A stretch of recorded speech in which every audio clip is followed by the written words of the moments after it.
विधानसभेच्या निवडणुका जसजशा जवळ येऊ लागल्या आहेत तसतसं कळवा मुंब्रा विधानसभेमध्ये वातावरण तापायला सुरुवात झाली आहे। या ठिकाणी राष्ट्रवादी काँग्रेस अजित पवार गटाकडून नजीब मुल्ला हे निवडणूक लढवणार हे आता जवळपास स्पष्ट झालं आहे। तर विद्यमान आमदार श्री जितेंद्र आव्हाड हे या ठिकाणी शरद पवार गटातून निवडणूक लढवणार हे देखील स्पष्ट झालेलं आहे।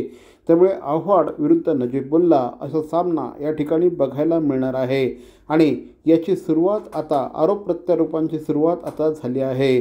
महायुती सरकारने 50 कोटी रुपयांचा निधी दिला, मात्र कळवा मुंब्रा मतदारसंघामध्ये कुठल्याही प्रकारची कामं आमदार आव्हाड यांनी केली नाही असा आरोप नजीब मुल्ला यांनी केला आहे।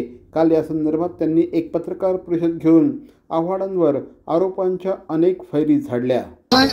असं आहे की राष्ट्रवादी काँग्रेस पक्षाचे या सर्व लोकप्रतिनिधीला ठाणे महापालिकेमार्फत 1000 प्लस 1200 कोटी रुपये आजपर्यंत उपलब्ध करून देण्यात आलेले आहे। 2009 ते 2019 पर्यंत शासन मार्फत 100 कोटी पर्यंत शासन निधी उपलब्ध करून देण्यात आले।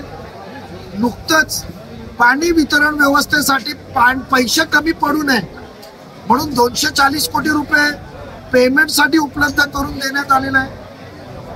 प्रत्येक वेळी पैसे खूप देण्यात आले, पण त्याच्या होवापोहा राष्ट्रवादी काँग्रेस पक्षाला फायदा न होता, नागरिकांना त्याचा फायदा न होता, व्यक्तिगत रूपात ठेकेदार आणि पीएनना फायदा करण्यात आलेला आहे। आव्हाड यांनी केवळ आश्वासनं दिली, 50 कोटी रुपये विविध कामांसाठी दिले असं सांगितलं, मात्र ही कामं केली नाहीत असा आरोप श्री नजीब मुल्ला एकीकडे करत असताना गेले 15 वर्ष आपण काय केलं आहे हे मुंब्रा परिसरातल्या जनतेला चांगलंच माहिती आहे। मुंब्र्याचा आणि कळव्याचा विकास हा नागरिकांना दिसतो आहे, त्यामुळे 50 कोटींच्या नावाखाली नागरिकांची कोणीही फसवणूक करू शकत नाही असं आमदार जितेंद्र आव्हाड यांनी म्हटलं आहे। असे निधी देऊन वगैरे लोक खुश होत नसतात। लोकांना समजतं हा तात्पुरता व्हाईट वॉश आहे। या लोक कामं बघतात। हा जो समोरचा बायपास आहे ना, हा बायपास व्हायला हा बायपास म्हणजे हा जो ब्रिज आहे त्याला मंजूर करायला विलासराव देशमुखांनी परमिशन दिली। ती आत्ता कुठे हळूहळू पूर्ण होते। तो पुढचा फ्लायओव्हर त्याला मंजुरी विलासराव देशमुखांनी दिली होती, तो आत्ता पूर्ण झाला।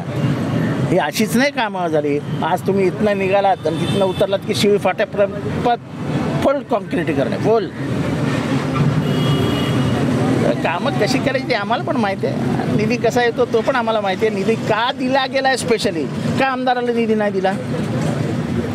मी स्थानिक आमदार आहे, हे पहिल्यांदा घडलं महाराष्ट्राच्या राजकारणात। हे पहिल्यांदा घडलं की स्थानिक आमदाराला डावललं गेलं आणि जो साधा नगरसेवकही नाही त्याला निधी दिला गेला। ह्याच्यामागे काहीतरी राजकीय हेतू असेल। असे राजकीय हेतू मनात ठेवून जर मंत्री काम करणार असतील तर पुढच्या गव्हर्नमेंटमध्ये तेच होईल आणि 100% महाविकास आघाडीचं गव्हर्नमेंट येणार आहे। दरम्यान आव्हाड यांच्या बऱ्याच गोष्टी आपल्याला माहीत आहेत, या आपण जर खुल्या केल्या तर मोठ्या प्रमाणामध्ये खळबळ माजेल असं नजीब मुल्ला यांनी म्हटलं आहे।